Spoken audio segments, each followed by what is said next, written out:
بجلی بحال کر کے یہ آپ کو کیا چیز بتاتی ہے؟ آپ کو چیز بتاتی ہے کہ کچھ بنیادی سہولتیں ہیں جو آپ نہیں فراہم کر رہے. اور وہ میرے خیال سے اسامہ صدیق صاحب کی کتاب تھی, if I'm not mistaken, جس میں کہا کہ جو چیف جسٹس صاحب ہیں, جو حکومت ہے اور جو فضل اللہ ہے, وہ تینوں ایک ہی چیز, وہ تو تینوں ایک ہی بات کر رہے ہیں کہ جو انصاف ہے وہ آپ لوگوں کو فراہم نہیں کر رہے. اسی طرح اگر آپ اس بجلی کا مسئلہ لے لیں تو آپ نے اس طرح کی دہشت گردی کی لہر دیکھی سوات میں, اور ان لوگوں کو آپ نے آگے بڑھتے ہوئے دیکھا کیونکہ وہ کہہ رہے تھے کہ جی یہ جو بنیادی سہولتیں ہیں وہ ہم بحال کریں گے, اور جو انصاف بھی ہوگا وہ بھی نہ صرف فوری طور پہ آپ کو فراہم کیا جائے گا لیکن وہ زیادہ قیمتی بھی نہیں ہوگا. تو انرجی بھی اسی فہرست میں آتی ہے, جس کا مطلب یہ ہے کہ اگر آپ اس کو نہیں بحال کریں گے یا اگر لوڈ شیڈنگ کا خاتمہ نہیں ہوگا تو یہ ایک بہت زیادہ بنیادی چیز ہے, اور یہ آپ کا جو فرض ہے جب تک آپ اس کو نبھائیں گے نہیں تو جو شہری میں اور اسٹیٹ میں جو ایک سوشل کانٹریکٹ ہے وہ اسی طرح کا کمزور ترین رہے گا. نہیں وہ تو صحیح ہے, لیکن میں وضاحت کر دوں, مجھے پتا ہے آپ یہ نہیں کہہ رہے کہ لوڈ شیڈنگ کی وجہ ہمارے دہشت گرد بنتے ہیں, نہیں وہ میں تو نے یہ لوگ بالکل صرف نہیں کہا, خڑوس بن جاتے ہیں. ٹھیک ہے, نہیں یہ میں نے ہرگز نہیں کہا, میں کہنا یہ چاہ رہا تھا نہیں سوشل کانٹریکٹ میں ایسا ہے, یہ میں مانتا ہوں. بالکل وہ انہی مسائل کے متعلق بات کرتے ہیں, دیٹس آل. ہاں لیکن وہ انٹرسٹنگ چیز یہی ہے, دیکھیں میرے خیال میں اس کیس میں پی ٹی آئی کو سختی سے اپنے لیجسلیٹر کو سینشر کرنا ہے, بیکاز سوات میں بھی لوگ خوشی ہو گئے کہ یہ تو اتنا آسان مسئلہ تھا, اگر ایک بندے کے پاس لوگ ہو یا زور ہو, بجلی آ گئی, لیکن اگر اس بجلی کو وہاں پہنچانے میں پھر وابڈا نے کسی اور جگہ سے لوڈ شیڈنگ بڑھا دی جہاں لوگ, جہاں طالبان نہیں تھے, جہاں تحریک طالبان نہیں تھا.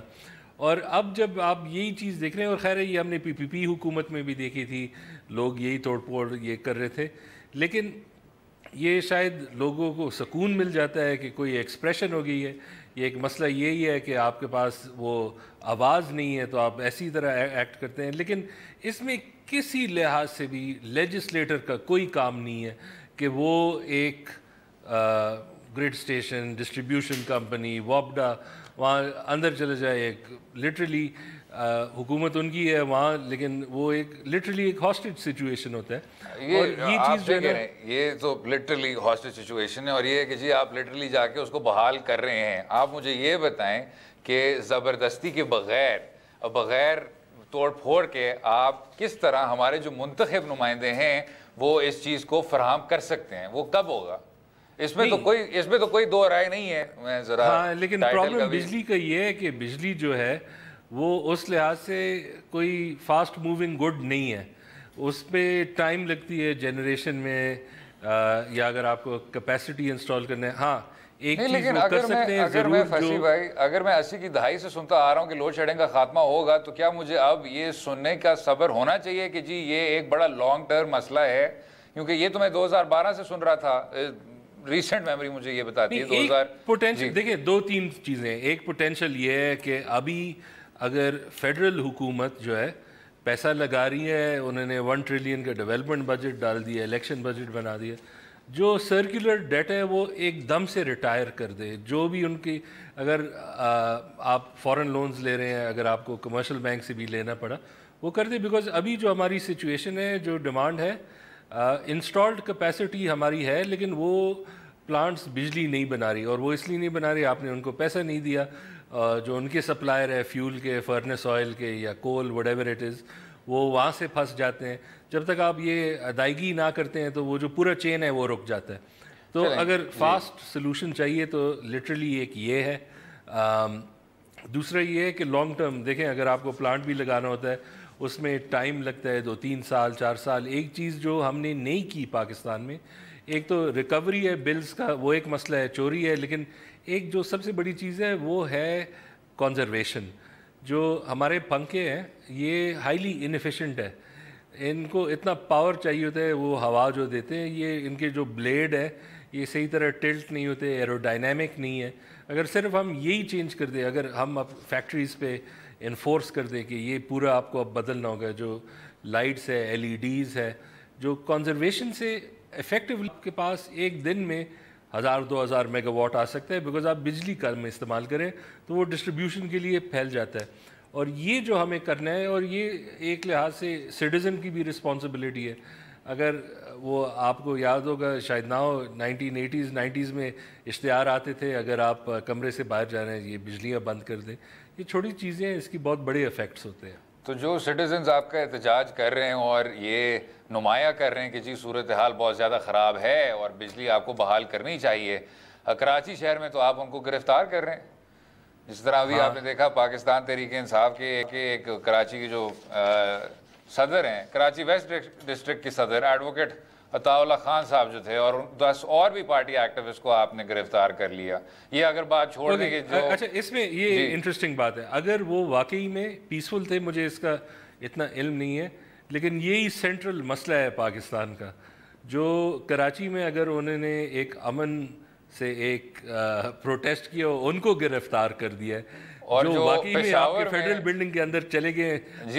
پورا آکوپائی کر دیا، وہ آزاد رہے، تو یہ تو بہت بڑا پرابلم ہے. بالکل. اور یہ واقعی میں جس طرح سہیل وڑائچ صاحب کہتے ہیں کھلا تضاد ہے کہ اگر میں منتخب نمائندہ ہوں آپ کا تو میں واقعی میں توڑ پھوڑ کر سکتا ہوں، لیکن اگر آپ کے شہری ہیں جو پرامن احتجاج کر رہے ہیں ان کے ساتھ آپ ان کو گرفتار کر رہے ہیں، ان کو اندر رکھ رہے ہیں، ان کو کہہ رہے ہیں کہ جی وہ لا اینڈ آرڈر کا وہ بن رہا ہے. یہ شاید فصیح بھائی آپ نے ایک ٹویٹ بھی کیا تھا اسی طرح کا، وہ کیا تھا؟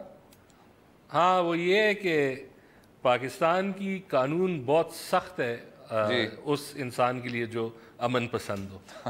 بہت سخت قانون. لیکن یہ آپ کے جو زیادہ قوم پرست دوست ہیں ان کو یہ بات زیادہ اچھی نہیں لگی شاید جب آپ کرتے ہیں. خیر، یہ ذرا وقفے کے بعد گفتگو جاری رہی اور یہ سوال فصیح زکا صاحب سے پھر سے پوچھا جائے گا بطور ان کے سابق ہاکی کپتان ہونے پہ کہ جو لوڈ شیڈنگ کا جن ہے اس پر قابو ہم کیوں نہیں کر پائے. رہیے گا ہمارے ساتھ.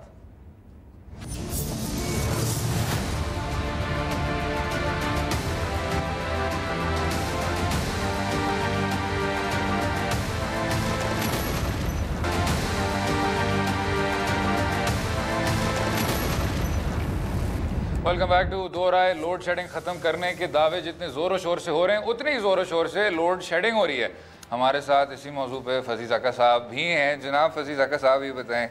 کہ اس کا اگر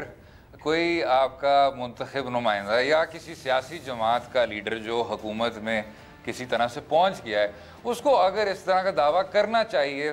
تو ریئلسٹک اسیسمنٹ کیا ہونی چاہیے کہ وہ ایک ایسا سال بتائے جس سے لوگوں کی توقعات پورے اتر سکیں؟ یہ اب مشکل سوال ہے، بیکاز اس میں آپ کو انویسٹمنٹ ایک ساتھ جمع کرنا ہوتا ہے، اس کی ایکسیس ٹو فائنینس ہوتا ہے، اور بھی ہمارے بہت سے نیڈز ہیں، ہمارے ایکسپینسز بڑھ گئے ہیں، ڈیفینس ہے، یہ سب چیزیں. 2018 کا ہے، 2019 2020 ان سالوں کے اندر، بیکاز اس میں یہ بھی ہوتا ہے پلانٹ لگ جاتا ہے، آپ کو ایک ٹیسٹنگ فیز کرتا ہے. یہ ہم نے تو میرے خیال میں اناؤنس ایسے کر دیے کہ پلانٹ لگ گیا اور وہ فلی آپریشنل ڈے 1 سے ہوگا. تو یہ چیز ہے، یہ پالیٹکس ایک ایکسپیڈینسی ہوتی ہے کہ جلد سے جلد آپ اناؤنس کر دیں یا کسی پلانٹ کو آپریشنل بنا دیں. لیکن اس میں ہمیں کسی حد تک بہت لوڈ شیڈنگ کا بھی ایک ایکسیپٹنس کرنا ہوگا اور ایک انڈرسٹینڈنگ کہ یہ جب ختم ہوگا یہ ایک پیریڈ کے اندر ہوگا. شاید ایک اسپیسیفک سال جو ہے یہ مشکل ہوگا کسی کو اناؤنس کرتے ہوئے. تو اس کا مطلب ہے جو ایک طرح کا ٹرینڈ چلتا آ رہا ہے وہ واقعی میں غلط ہے، آپ کو کوئی سال کا ذکر نہیں کرنا چاہیے. مشکل ہے بیکاز ایک یہ بھی ہے کہ آپ کے جو نیڈز ہیں، جیسے اکانومی گرو کرتی ہے اسی لحاظ سے جو آپ کے پروجیکشنز ہیں یا جو آپ کے نیڈز ہیں بجلی کے وہ بھی گرو کرتے ہیں. تو اگر آپ نے 5 سال پہلے کچھ کہا ہو، 5 سال بعد وہی اکانومی نہیں رہتی، وہ اس لحاظ سے کوئی 25% یا 20% گرو ہوتی ہے، تو آپ کے جو نیڈز ہیں وہ پروجیکشنز بھی وہ سب کچھ مکس ہی ہوتے ہیں. لیکن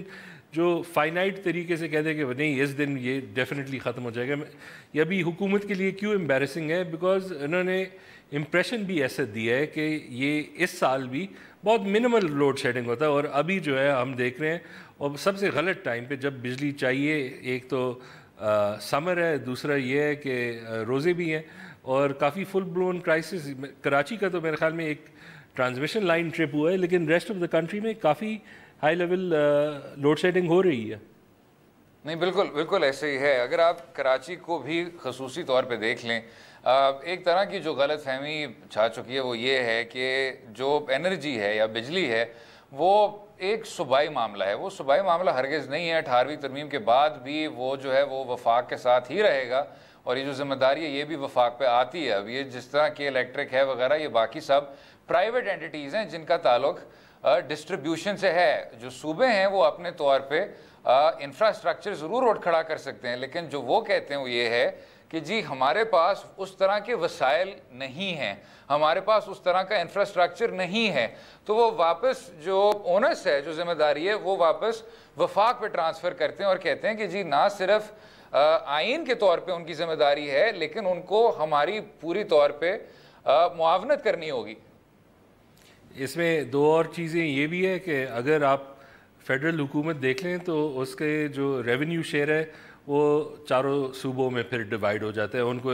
اور وہی جو فیڈرل سے آتا ہے وہ بلک ان کے جو آپریشنل ایکسپنسز ہیں اسی سے نکل کے آتے ہیں. تو اگر پروونسز بھی اپنا کوئی سلوشن نکالنا چاہیں تو جو ان کے پروونشل سروس ٹیکسز ہیں اس کی کلیکشن کو بہتر کریں, یہ بھی ایک چیلنج ہے. دوسرا, اگر وہ خود ہی کوئی پروجیکٹ یا پلانٹ کرنا ہوگا تو سب سے امپورٹنٹ چیز یہ ہے کہ وہ بھی ٹو مارکیٹ جا سکے اور خود ہی اپنا آرگنائز کر سکے. اس لحاظ سے پنجاب کا ایکسپیرینس تھوڑا بہت ہے, اس سے ذرا زیادہ ہے, لیکن جو اور پروونسز ہیں ان کو بھی یہی کرنا ہے, بیکاز ایک اسٹاپ گیپ سلوشن ہے جو فیڈرل کہہ رہی ہے. ابھی اس سال شاید یہ انارملی ہو, شاید یہ واقعی کوئی لانگ ٹرم ٹرینڈ ہو, لیکن ابھی جو وہی بات ہے کہ جو ریسیویبلز ہیں, جو پیسے ہمیں دینے ہیں پاور پروڈیوسرز کو, وہ ہم جتنا جلدی فراہم کر سکیں کہ یہ جو چین ہے یہ ختم ہو جائے, بیکاز ہمارے پاس کیپیسٹی ہے چند ہزار میگا واٹس کے جو ہم نہیں استعمال کر رہے ہیں ابھی. لیکن ایک اور مسئلہ ہے فصیح بھائی, اور وہ آپ نے اس کا ذکر کیا تھا ابھی پہلے, اور وہ ہے ڈیٹ کا, کہ جو گردشی قرضے ہیں اور ان جیسے جو دیگر مسائل ہیں ان کا حل کس طرح کیا جائے. اگر میں ایک بس چھوٹا سا حوالہ دے دوں, جو سابق چیئرمین نیپرا ہیں فضل اللہ قریشی صاحب, انہوں نے کہا کہ مہنگی بجلی پیدا کرنا ایک بڑا مسئلہ ہے جو بالآخر قرضوں میں اضافے کا باعث بن رہا ہے. تو جس طرح آپ نے بھی کہا یہ ایک اور مسئلہ ہے جو ڈیٹ سے جڑا ہوا ہے, لیکن ہم نے ایک ٹرانسمیشن بھی کیا تھا بجٹ پہ, اور اس سے تھوڑا سا جو مسئلہ وہ ذرا ہٹ کے ہے, لیکن ہم اس والی چیز کو نہیں ایڈریس کرتے کہ جی لانگ ٹرم اس کے کیا اثرات ہیں اگر آپ قرضے کو دیکھیں گے. نہیں, ایک چیز جو ہے, اگر ہم نے جو بات پہلے بھی کی تھی کہ ہم اکثر کہتے ہیں کہ پاکستان جو قرضہ لیتا ہے یہ تباہ کن چیز ہے, اور میں اسے نہیں ایگری کرتا, بیکاز جو چیزیں ہم اس پیسے سے پے کرتے ہیں, جیسے وہ شاید اسکول ہو یا کوئی اور ڈیولپمنٹ چیز ہو, یہی چیز ہماری گروتھ انشور کرتی ہے. لیکن جو بات صحیح ہے کہ اگر آپ کا ہر سال خسارہ ہو اور آپ صرف ایکسٹرنل مارکیٹ سے یا باہر سے پیسے لے کے آتے ہیں اور جو لائک اوور آل قرضہ ہے وہ بڑھتا جائے, آپ کو ایک کام کرنا ہے جو میرے خیال میں اس حکومت اور شاید پچھلے 20-30 سال سے ہم نے نہیں کریک کیا,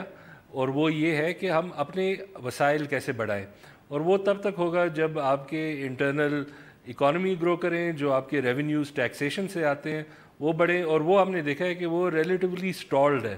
اور ایک دوسرا یہ ہے کہ ایک ہماری انفارمل اکانومی جو ہے وہ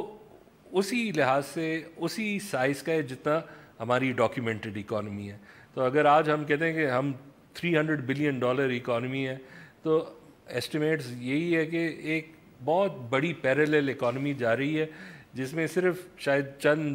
انڈیویجولس کو فائدہ ہو رہا ہے, لیکن جو اوور آل سوسائٹی ہے ان کو اس لحاظ سے نہیں ہوتا. اور اگر ہمیں پے کرنا ہو, یہی چیز فاسٹ ٹریک کرنا ہے, بجلی کی پروڈکشن اور چیزیں, تو وہ وسائل اگر ہمیں قرضہ نہیں لینا تو وہ تب تک ہی ہو سکتا ہے. بغیر پیسے کے کوئی ہمیں نہ پلانٹ کرنے دے گا, نہ ہمیں فیول پرووائڈ کرے گا, تو وہ پھر آپ کو اپنے وسائل سے جمع کریں گے, اور وہی سیکٹر ہمارا ویک ہے. بالکل ایسے ہی ہے. اس پہ فصیح زکا صاحب ذرا وقفہ لیتے ہیں, اور اگلے حصے میں بات کریں گے جو آج ایک JIT کی سماعت ہوئی اور وزیر اعظم صاحب کے صاحبزادے حسین نواز صاحب پیش ہوئے. ان کے کچھ اعتراضات ہیں 2 ممبران کے متعلق, اس پر بات کریں گے. رہیے گا ہمارے ساتھ.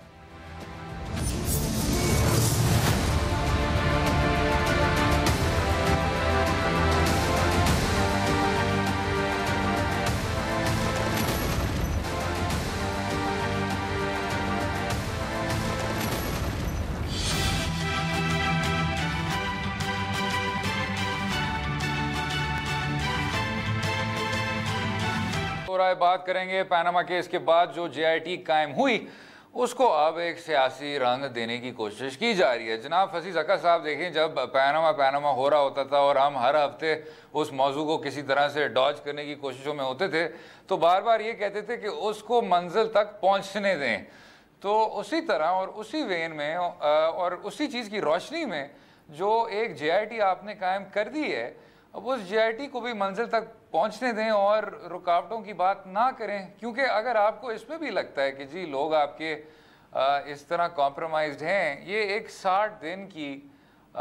ڈیڈ لائن ہے, اس 60 دن میں منزل تک پہنچنا بہت زیادہ ضروری ہے اور یہ آپ کے جج صاحبان نے بھی فرمایا. تو اس میں میرے خیال سے سب پہ فرض ہے کہ وہ جائیں, وہ کوآپریٹ کریں اور انتظار کریں کہ نتیجہ کس طرح کا ہوتا ہے.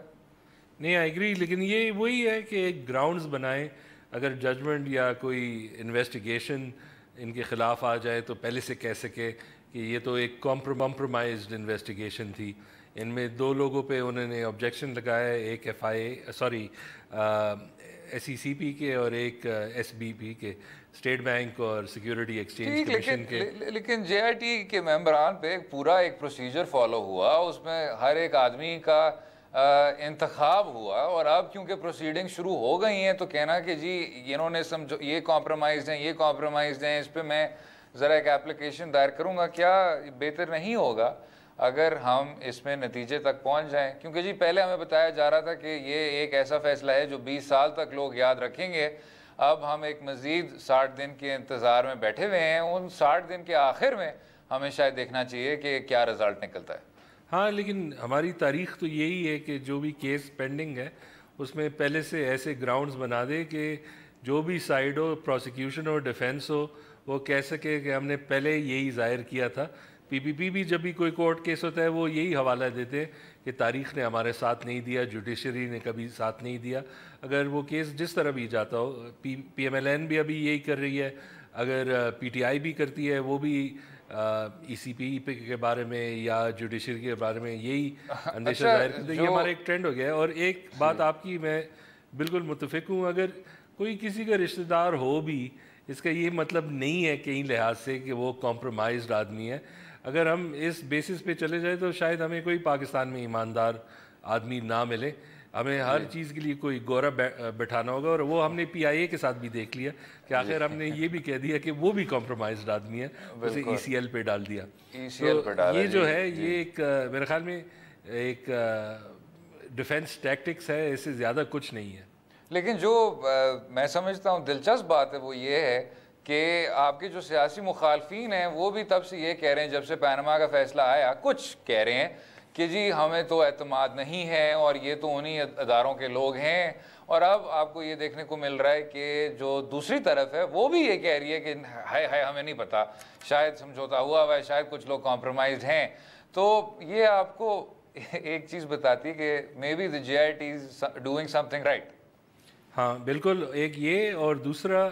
اگر آپ دیکھیں ایک اپلیکیشن شاید درج ہوا یہ نہیں, لیکن کمپلینٹ تو ہے طارق شفیع کی طرف سے, وہ جو پرائم منسٹر کے کزن ہیں, انہوں نے کہا کہ میرے ساتھ بدتمیزی ہوئی. کیا ہوگا, وہ زیادہ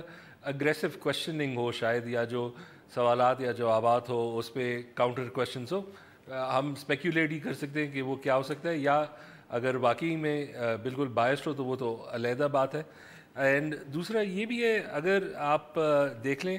ایک لحاظ سے جو سینٹرل پرابلم بھی ہے وہ یہ ہے کہ اگر آپ نے اس انویسٹیگیشن کو 60 دن دیے, اس میں یہ فنڈامنٹلی ایک پرابلم ویسے ہے. اگر آپ دیکھیں اس میں ریکارڈ کچھ اور ممالک سے بھی منگوایا جا رہا ہے, وہ ممالک جو ہے نا وہ نہ اگریمنٹس ان پلیس ہے, اگر وہ کوآپریٹ کرتے ہیں نہیں کرتے ہمیں نہیں پتہ. جو بینکنگ سسٹمز ہیں ان کو بھی کوئی, اگر وہ بینکنگ پاکستان کے اندر نہ آپریٹ کریں تو وہ ایٹ لبرٹی ہے کہ وہ ریکارڈ نہ فراہم کرے. اور اگر آپ ابھی بھی دیکھیں حسین نواز کہ ڈیفینس نے ایک لحاظ سے یہی چیز ہائی لائٹ کی ہے, جب وہ کہتے ہیں کہ مجھے تو صرف 24 گھنٹے دیے تھے کہ آپ آ جائیں, اور میں نہ سارے پریپریشن یا کاغذات یا ایڈوانسڈ کویشچن لسٹ میرے ساتھ نہیں تھا. تو وہی جب آپ ایویڈنس گیدر کریں گے اور جب آپ نے شارٹ ٹائم فریم دیا تو وہ اس لحاظ سے کمپرومائز بھی ہو جائے گا, اور وہ ایک لحاظ سے جو ڈیفینس ہے, جو اکیوزڈ ہے, وہ اس کے بینیفٹ میں جائے گا. نہیں لیکن جناب اگر ایک 60 دن کی ڈیڈ لائن ہے تو یہ تو نہ کرنے والی بات ہوئی نا. اگر ہم اس کو لے کے بیٹھ جائیں کہ جی کچھ ممالک ہیں ان کا اپنا طور طریقہ ہوتا ہے, ان کا پروسیجر ہوتا ہے, ان کو چٹھیاں لکھنی ہوں گی, ان سے انفارمیشن منگوانی پڑے گی, پھر جو آپ کے گواہ ہیں ان کو باقاعدہ نوٹس دینا ہوگا, ان کو کچھ ہفتوں کا نوٹس دینا ہوگا. بات یہ کہ فیصلہ یہ کیا گیا 60 دن کا عدالت عظمیٰ نے, اور عدالت عظمیٰ نے یہ بھی فرمایا کہ جی ان 60 دن میں ہم کسی طرح کا کمپرومائز نہیں کریں گے, ان 60 دن میں کوئی ایسی گنجائش نہیں ہے کہ آپ کی کوئی ایکسٹینشن ہو سکے. تو یہ سامنے رکھتے ہوئے آپ کے کوئی بھی جے آئی ٹی کے افسران اس طرح کرتے اور اسی رفتار پہ چلتے, میں تو سمجھتا کہ اگر ریورس ہو رہا ہوتا اور یہ کام نہ ہو رہا ہوتا اور آگے سے اس طرح کے اعتراضات اٹھائے جا رہے ہوتے کہ جی ہمارے پاس وقت نہیں ہے, ہمیں ان ممالک کو لکھنا ہے, ہمیں ان گواہوں کو نوٹس دینا ہے ویل ان ایڈوانس, تو پھر تو شاید آپ کسی نتیجے تک نہ پہنچ پاتے. اور آپ نے ایگزیکٹ یہ دیکھا ہے پرانی انکوائریوں پہ, پرانے جوڈیشل کمیشنز پہ, جس میں ان کے اپنے ممبران نے اسی طرح کے آپ کو مقاصد دیے کہ جی دیکھیں ہمارے پاس وقت نہیں تھا, دیکھیں جی فلاں نے ہمارے ساتھ کوآپریٹ نہیں کیا, دیکھیں جی ہم تو پہلے سے ہی ہمارے پاس اتنے وسائل نہیں تھے. یہ نہ کرنے والی بات ہے. اگر وہ اس سپیڈ پہ چل رہے ہیں تو یہ شاید بری بات نہیں ہے. نہیں, میں تو صرف یہ کہہ رہا ہوں کہ اگر آپ ایک سپیڈ پہ جا رہے ہیں, وہ آپ جا رہے ہیں, اگر آپ کو ایویڈنس کلیکٹ کرنا ہے اور وہ سپیڈ جو ہے وہ انڈیپینڈنٹ سپیڈ ہے, آپ کسی اور ملک پہ وہ پریشر ڈال نہیں سکتے, تو جب آپ کے 60 دن پورے ہو جاتے ہیں تو ایک لحاظ سے آپ کے پاس ایویڈنس انکنکلوسیو ہوگا, اس لیے پورا جمع نہیں ہوا. تو یہ جو ایک چیز ہے, یہ اگر آپ دیکھیں, اور اب حسین نواز نے بھی یہی بات اس لیے کی ہے کہ شاید وہ ایک ایلیمنٹ اپنا ڈیفینس کا بنا رہے ہیں یہاں. بالکل ٹھیک نہیں, اس پہ اتفاق میں کرتا ہوں, لیکن شاید آپ اس پہ بھی اتفاق کریں گے کہ جی اگر اس طرح کی ڈے ٹو ڈے سماعت ہوئی پیناما کیس پہ, اور پیناما کیس کے آخر میں پھر ایک اور, بلکہ ہم شروع میں چلے جاتے ہیں, پہلے یہ کہا گیا کہ جی ایک چیف جسٹس صاحب یا ایک ریٹائرڈ جج صاحب کے انڈر آپ ایک کمیشن بنائیں گے, وہ نہیں ہو پایا. پھر اس کے بعد آپ کے چیف جسٹس جمالی صاحب نے کہا کہ ان پاورز کے ساتھ جو کمیشن آف انکوائری ایکٹ ہے جو 50 کی دہائی میں آیا تھا وہ ٹوتھ لیس ہے, تو ہم انکوائری نہیں کریں گے. پھر اس کے بعد جب لاک ڈاؤن سامنے آیا اور آپ نے اس کو ٹیک اپ کیا اور پھر اس کی ڈے ٹو ڈے سماعت کی, تو اس کے بعد بھی آپ کو یاد ہوگا لیگل ٹیمز چینج ہوئیں, اور جب چیف جسٹس ہٹے تو پھر کہا گیا کہ ہم اس کو شروع سے سنیں گے. جب شروع سے سنا گیا تو پھر اس کے کچھ ماہ بعد پھر یہ فیصلہ دیا گیا, جس کے بعد یہ جے آئی ٹی بنی, اور اس جے آئی ٹی کو پھر کہا گیا کہ آپ یہ 60 دن میں منعقد کریں. تو یہ تمام ٹائم لائن سامنے رکھتے ہوئے فصیح بھائی, کیا آپ میرے ساتھ اتفاق کریں گے کہ امید ہے کہ اس تمام پیناما مسئلے کا کوئی نہ کوئی نتیجہ سامنے آئے گا؟ آئی ہوپ سو, لیکن ابھی تو میرے خیال میں جس لیول, اگر پبلک اسکروٹنی تو نہیں ہے جے آئی ٹی کی ابھی, اور ہونی بھی نہیں چاہیے, انویسٹیگیشن جو ہے وہ آؤٹ سائڈ آف وہ ڈیلی ہیئرنگ یا ان چیزوں سے, لیکن ابھی جو ہے مجھے تو شک ہو رہا ہے کہ اگر اسی پیس پہ, اور جس میں بہت زیادہ ڈپینڈنسی ہے کہ جو ثبوت ہے وہ اور ممالک یا ان کے سسٹمز کے اندر ہو, تو شاید 60 دن جو ہے نا یہ بہت ہی آپٹمسٹک ڈیٹ دی ہے. یہ دیکھیں نا فصیح بھائی, اب جاتے جاتے آپ کہہ گئے جو آپ کہنا چاہ رہے تھے, لیکن خیر آپ اگر ایک مختصر سی پریڈکشن دے دیں تاکہ ہم 3 ماہ بعد اسی پریڈکشن کو دہرائیں اور کسی نہ کسی طرح سے اپنی ریٹنگز کو ذرا اوپر لائیں. یار اس دفعہ میں نہیں دے رہا, لاسٹ ٹائم میں نے جو صحیح دیا تھا کوئی اپریسیشن نہیں, لیکن اگر آپ کی ایک طرح کی اسٹریک جاری ہے وہ 15 اپریل والی, تو ذرا ایک چھوٹی سی پریڈکشن پلیز. میرے خیال میں تو انکلوسیو رہے گا. اچھا چلیں, یہ دیکھیں اس طرح پریڈکشن بھی اگر ہم نے چلا دی 3 مہینے بعد تو باقی میں کسی کو اپریشیٹ کرنی بھی نہیں چاہیے. خیر, اگلے حصے میں بات کریں گے ہم جو ایک طرح کی لوڈ شیڈنگ سے بھی ہٹ کے اور پیناما کے جے آئی ٹی سے بھی ہٹ کے بات کریں گے ایک تاریخی دن کا, یوم تکبیر کا, جب آپ ایک ایٹمی طاقت بن کے سامنے آئے. لیکن کیا اس کے کیا مفاد تھے, اور کیا پاکستان اس طرح ترقی کر پایا جس طرح ہمیں لگ رہا تھا 1997 میں. رہیے گا ہمارے ساتھ.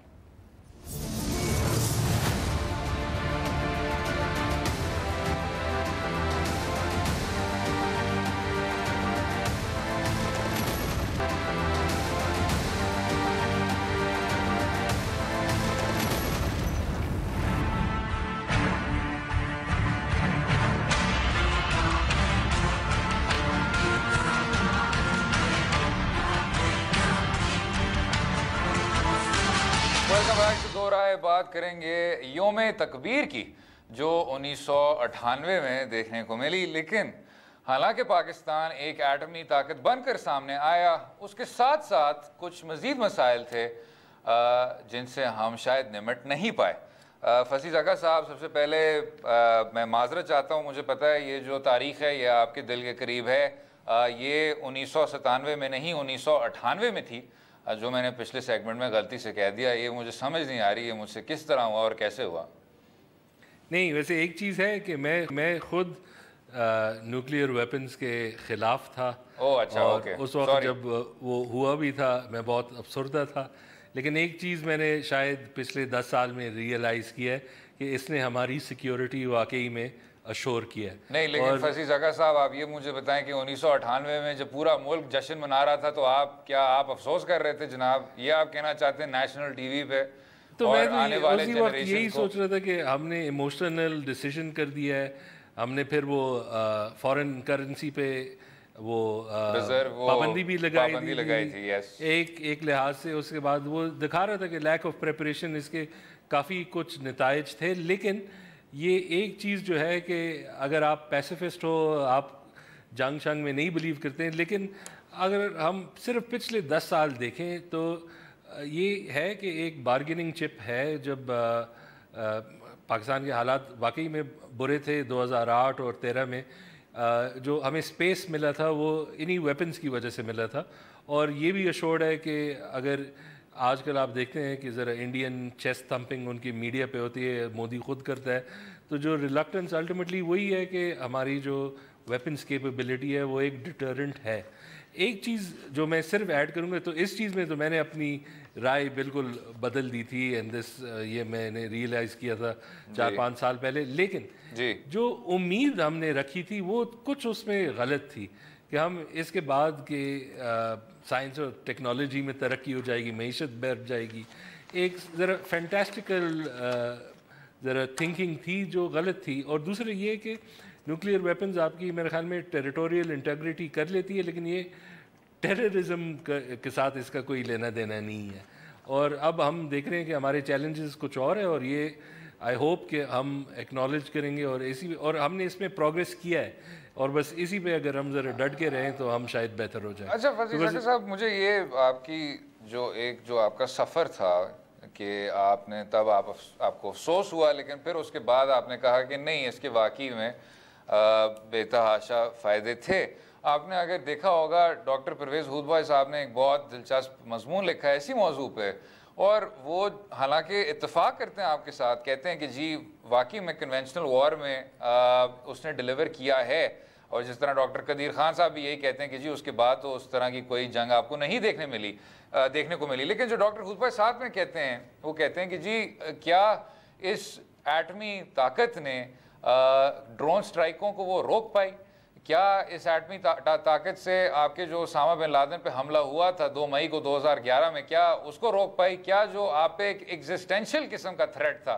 دہشت گرد تنظیموں سے، انتہا پسندوں سے، وہ لوگ جو ریاست پاکستان کو اکھیڑنا چاہتے تھے اور الٹانا چاہتے تھے، کیا ان پر اس طرح کی پابندیاں لگ سکیں؟ نہیں لگ سکیں، وہ ڈٹر نہیں ہو سکے؟ تو یہ بطور ایک ڈیولز ایڈوکیٹ سوال کہ شاید وہ اس طرح کے مسائل نہیں تھے جو کوئی بھی ایٹمی طاقت فکس کر سکے on the basis of its nuclear power. نہیں، وہ بات صحیح ہے، لیکن جو اس کا مقصد تھا وہ تو اچیو ہو گیا۔ ہاں، ڈیٹرنٹ تو تھا، لیکن اگر ڈرون سٹرائکس اور اگر آپ یہ جو ایبٹ آباد انسیڈنٹ، یہ تو اس پلاننگ میں تو نہیں تھا۔ ہاں، یہ ایک تھنکنگ شاید تھی، اگر اس وقت بھی ہم یہی سوچتے ہیں کہ America will never try to do any of these things, یہ ہمیں پتہ لگ گیا کہ یہ ایکسٹینشن وہ کر سکے۔ لیکن امریکہ اور انڈیا کا فرق یہ ہے کہ انڈیا جو ہے اس کی ریٹیلیشن آسان ہے، بیکاز آپ ایک بارڈر شیئر کرتے ہیں۔ امریکہ کو صرف ریٹیلیٹ کرنا وہ تو نیکسٹ ٹو امپاسبل ہے، وہ تو صرف وہ ڈسٹنس کور کرنا ایک مشکل ہے، اور وہ امریکہ کی سب سے بڑی اسٹریٹجک ایڈوانٹیج ہے کہ اپنے نیبرہڈ میں تھریٹس نہیں ہیں۔ لیکن اگر ہم اس میں آ جائیں جو آپ کو اکثر ڈنر ٹیبل باتوں میں اس طرح کی وہ آپ سنتے ہیں کہ جی